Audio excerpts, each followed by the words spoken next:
All right, let's bring in Keagan Stiefels. He's out at Gillette Stadium. He was there for post-game sound. Let's bring him into Foxboro Rush because that's the guy that was there in the locker rooms.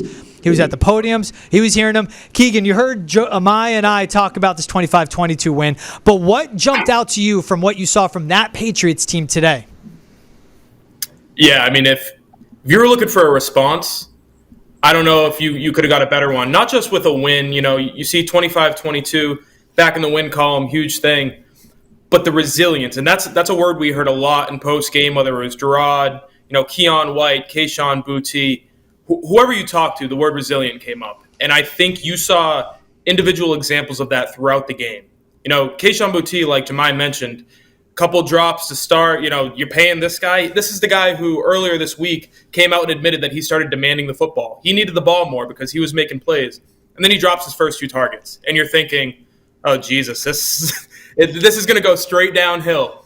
But it doesn't. He bounces back 2 huge catches on the game-winning drive and really shows that he can be relied on late in games when the quarterback needs somebody to throw the ball to. He can be that guy. Drake Maye gets knocked out of the game early. Jacoby Brissett comes in. It's not perfect, but he does a good job down the stretch, and he's able to help them get a win.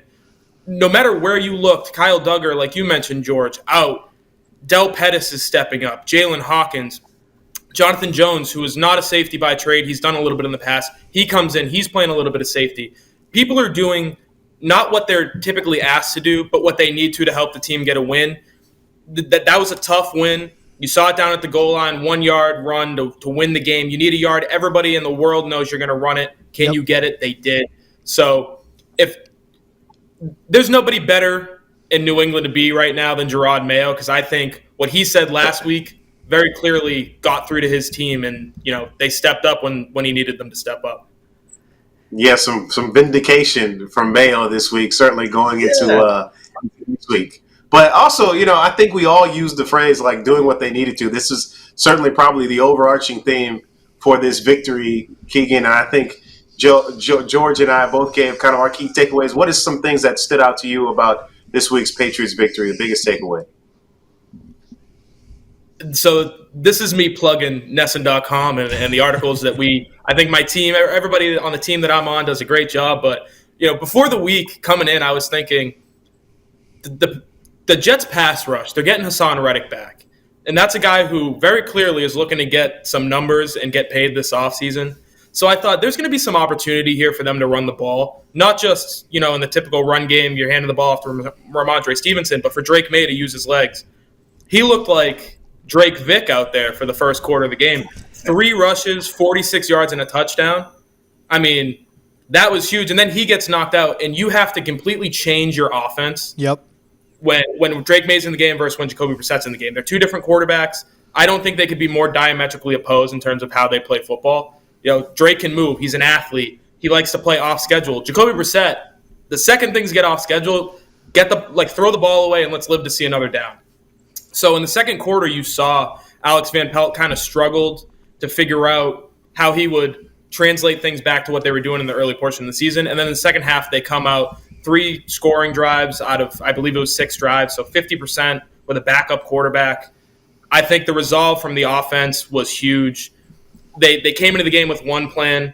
They were forced out of it, and then they had success with their backup plan. And for a team it's a bad football team. This is a bad roster. But for a team to be able to do that, that shows the resolve and the resiliency that they were talking about after the game. They easily could have quit. That was winning football. That was they had some winning football traits, kind of going back to this foundational stuff that we keep talking about, George. Right? Long return by Marcus Jones. Sets him up with a short field. Boom. Rhamondre Stevenson, his first rushing touchdown of the game. Miss a field goal on one end by the Jets. They come in on the other end, just get close enough, get in field goal range, and nail it. And then you mentioned the 2 big catches by Kayshon Boutte. That's what you want to see from a football team. I had them charted 16 targets, 6 drops for the Patriots wide receivers today. And maybe one of those, I'm being a tough grader on the Pop Douglas drop. But Jacoby Brissett kept going back to them. Hunter Henry stepped up when he needed to. And when they had to do it the most, and you mentioned it, both of you guys have said it, everyone in the world knew they were going to run the ball 4th and inches from the half-yard line, maybe less. What are you going to do? They give it to Rhamondre. He doesn't fumble it, and he punches in, and they get the win. This is a team that could have quit the second Drake Maye was ruled out of the game because he was their entire offense. He had scrambles 11, 17, 18 yards, but they stuck together, and that's what stuck out to me about this one. Keagan, what did you hear, whether in the locker room or at the podium, that jumped out to you from this team? Yeah, I mean, other than Devon Godshaw being America's sweetheart, he's become everybody's favorite person to talk to after the game. He said, yeah, we saw it. Rodgers can't run. I could have outran him and got him out there. I weigh 150 pounds more. Like, talking, and he had every right to. They won the game, so he was talking his mess. But I think, and I mentioned it earlier, but the resiliency thing, because I think the players did take the soft comment personally, whether they admitted it in the media or not.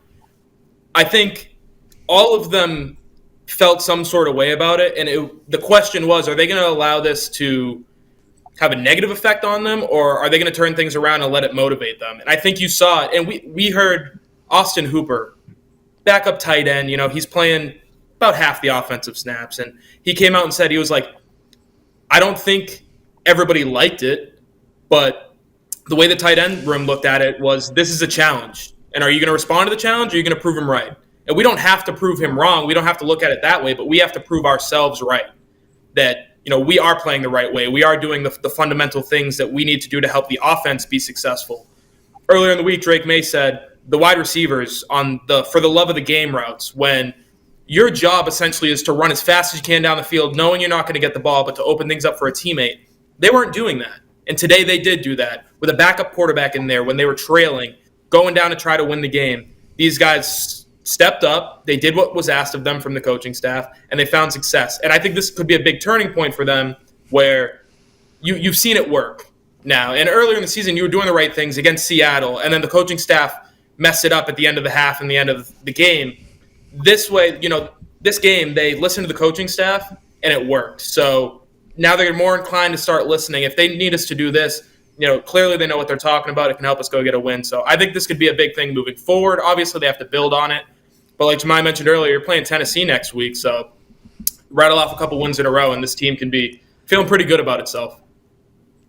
Yeah, so at Tennessee next week, obviously question marks about Drake Maye's availability going out with the concussion here in the first half. So not entirely sure what's going to happen with him.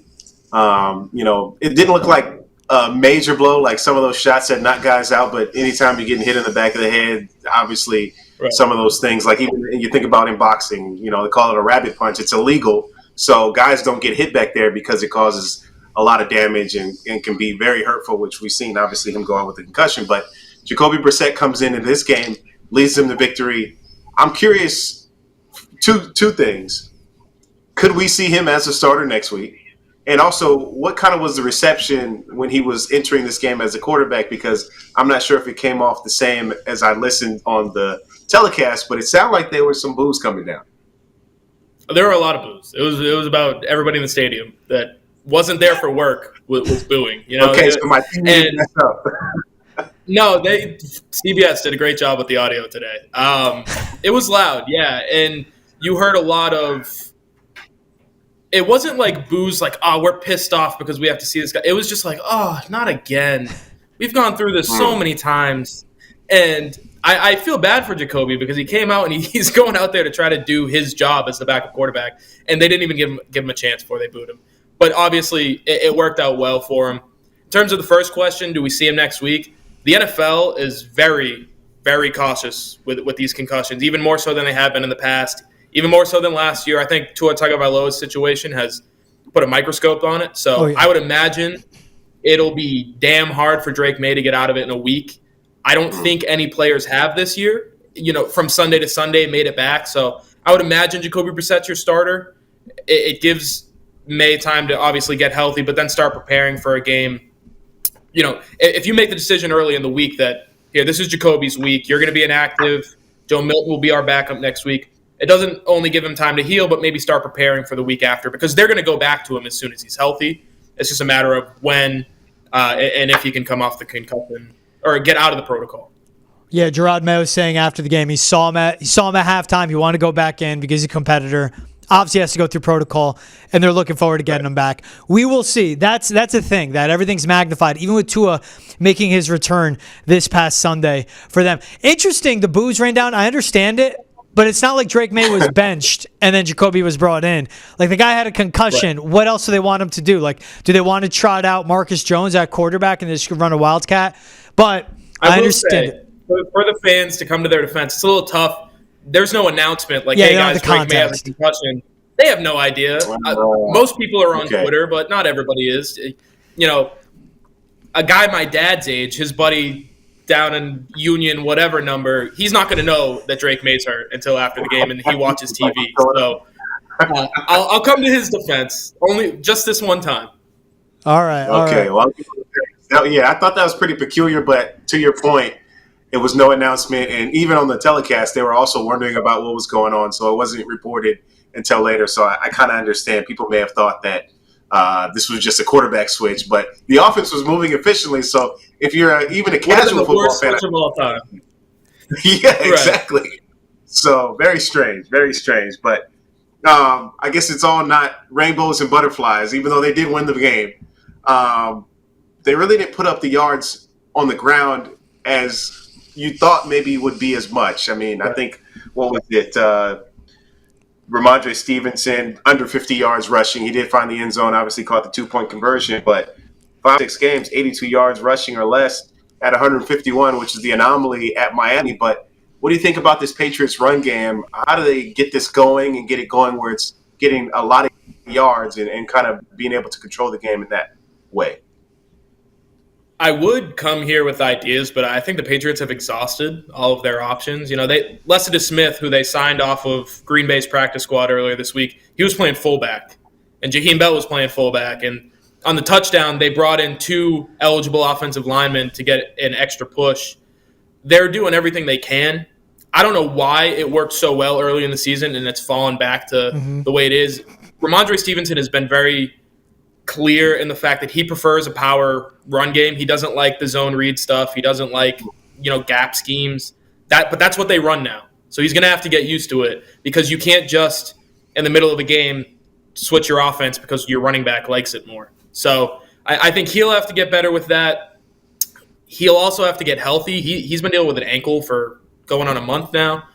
Antonio Gibson is really the only backup that's getting any carries. Jermichael Hasty does when Rhamondre is not playing. So I think really just the fact of the matter is they need to block it up better. Some continuity on the offensive line will help. This week was the first week all season they've had an offensive line grouping that they'd already used. They went 7 for 7 and changing things out. So a little bit of continuity will help. And really it just comes down to, be a tough football team, block it up.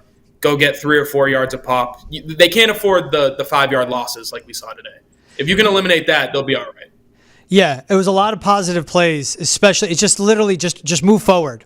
Don't go backwards. Right. It was Vidarian Lowe, Michael Jordan, Ben Brown, Mike Onwenu, and Demontre Jacobs. Probably after my favorite week of getting quotes from wide receivers not named Terrell Owens or Chad Ochocinco this past week. Anything good come from the wide receivers today, Keagan, after all those drops and just their poor performance? No, I was very disappointed. We only talked to Kendrick Bourne and Kayshon Boutte.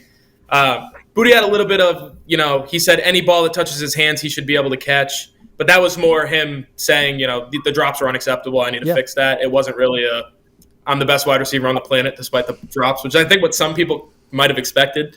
So right. I think the messaging from Alex Van Pelt and from Kendrick Bourne earlier in the week might have gotten through, where you don't have to say everything you're thinking. You can go out there and they can ask about the drops, and you can give them the answer that will cause the least amount of trouble. And I think that might be what they're doing. You can't knock them for it, because it was a circus this week down at One Patriot Place for sure. Yeah, I'm kind of disappointed. I mean, this is just his second week back. Correct me if I'm wrong, for Kendrick Bourne, but I feel like he should be more featured in this offense. He had his opportunities, obviously a few, and had a lot of drops, but just 3 targets for him and no catches. Yeah. Where has he gone in his production? I don't blame you for thinking it was his second week. This was his 4th week back. So oh my God. In terms of being worried about his knee, those should be gone. You've been in the system for a month. I think what we're finding is with that spot in the offense, that Z, if you want to look at it that way, but really it's just a backside receiver who you're on your own, over on the weak side of the ball. They haven't been able to get it going. It was Jalen Polk earlier in the year. He obviously, there's the big stat, 30 whatever targets. He has 11 catches. Kendrick Bourne, he had 3 targets today, 0 catches. So I think it's that spot in the offense more than the players themselves. Obviously, if they had Devontae Smith out there, they'd be all right, but they don't. So that's another thing that they have to figure out on the offense, where the quarterback, all their reads are really to the left side, or to the strong side. So when they do make the switch, it's blanketed coverage. You've got a safety over the top. It's really difficult. So another thing that they're going to have to change on the offense if they want to get these guys going. Kendrick Bourne is too good of a receiver to not be having an impact. He did have the one drop today. I'll say that ball was catchable. He was interfered with a little bit by Sauce Gardner, but that ball is catchable. So in the limited opportunities you do get, if you catch the ball, maybe you'll get some more. Got to pull through. Hey, what stood out to you about the defense, Keagan? Yes, Aaron Rodgers threw for 233 yards. Yes, both Breece Hall and Braylon Allen combined for 112 yards on the ground. Stack that all together, that's a lot of success for the key pieces on this offense, along with Garrett Wilson popping off. But what stood out to you about this Patriots defense that was without a lot of key guys and stepped up when they needed to? Yeah, we say it every week. Christian Gonzalez is the man. Yeah. He shut down Devontae Adams. And I don't know how many cornerbacks in the NFL can do that, let alone have. 2 targets. I think he had 1 catch. It was the last play of the game. They were playing off coverage, just trying to keep everything in front of him to end the game. The stat sheet will say 1 catch on 2 or 3 targets for 16 yards. It was blanket coverage. Couldn't do anything when they actually had Gonzalez out there. They had to change things up because Marcus Jones really couldn't keep up with Garrett Wilson. So they ended up putting, bracketing coverage on Adams and changing things up a little bit. So he did have more catches than you'll see there. But Christian Gonzalez, one-on-one, if you need to stop a guy, you've got the guy to do it. So you've got a building block.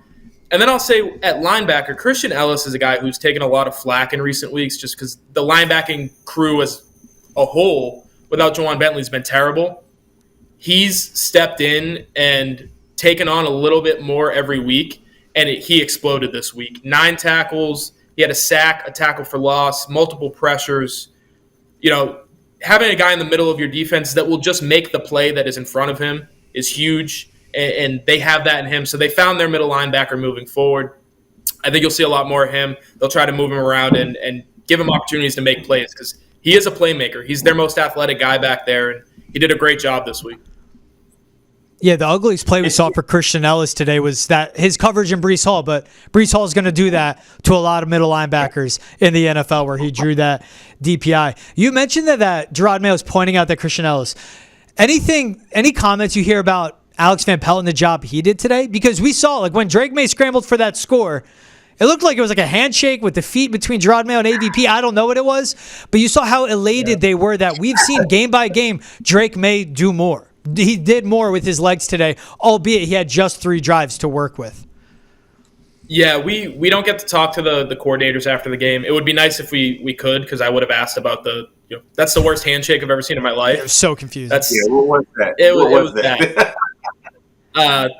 I wish I would have asked Gerard. I was only in half of his press conference, but that's something that we need to get to the bottom of. I might have to drive back down this week and ask that question. But in terms of what he's doing, I think the in-game adjustments have been an issue for him, specifically in quarter from drive to drive. Yeah. At halftime, they were very clearly able to adjust. They came back out and they ran a competent offense in the second half, which I don't think anybody expected after the second quarter where they literally punted a possession.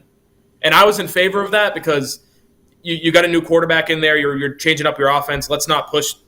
You're still in the game at that point. Let's not make it a disaster. But, you would hope that with your offensive coordinator, you wouldn't have to punt on possessions because you don't trust him to make the right decision. Yeah, it was still them getting the ball, minute 51 left in the half. And then Drake Maye said we lost our quarterback. It's against the locker room. But anything from the players, that's why I asked about AVP. Anywhere from the players jump out mentioning AVP's game plan or maybe how the offense was? No, I mean, because the prevailing thought coming out of the game was they had to change on the fly. And you would think that comes back to the offensive coordinator. But it was really just, we as the players were making mistakes and we had to adjust to that and just be better. a lot of self-reflection. And, we talk about Alex Van Pelt. He said that earlier this week. He said, we have to internalize our thoughts and not share them with the media, essentially. Like, not everybody needs to know what you're thinking. And they did that. So at the very least, they're listening to what he's saying during the week. You can trust that they're hearing what he's saying. Yeah, if they're thinking of praising, they're not doing it. What did you make of Jacoby Brissett with the chip on his shoulder in the postgame presser, Keegan? Yeah, he has every right to have a chip on his shoulder, and he didn't play well. Like, him losing his job was a result of him not performing well. So I don't think he's blaming anybody but himself. But you're going to have a chip, whether it's being pissed off at yourself or being mad at the decision, whatever it might be. If that's what he needs to go out there and play well, if there's one thing I'll say about Jacoby Brissett, he's a fantastic teammate. You see it in and around the locker room. You see it out on the field. He'll be willing to do what he needs to do to help the team win. But now it's on his shoulders to actually perform. It's a lot easier to do that when you're the backup quarterback and you're just giving guys pats on the butt. But now it's time to go out there and perform. And he'll take care of the ball. We know that about him. He won't put it in harm's way. He'll run the offense effectively in terms of what they're asking him to do. He'll do it. It's the physical stuff that always comes back. So, can he take advantage of this opportunity? Maybe show something on tape for next year, go get himself another job. We'll see. But, I'll never have a bad word to say about him just in terms of the way he operates, because he really does. He takes everything in stride, and he does a great job. Perfect. Hey, he's Keagan Stiefels of NESN.com. Keegan, appreciate you hopping on Foxboro Rush. Make sure to go to NESN.com to get his full coverage. Keeks, thanks for taking the time, man. Thanks, fellas. Appreciate it.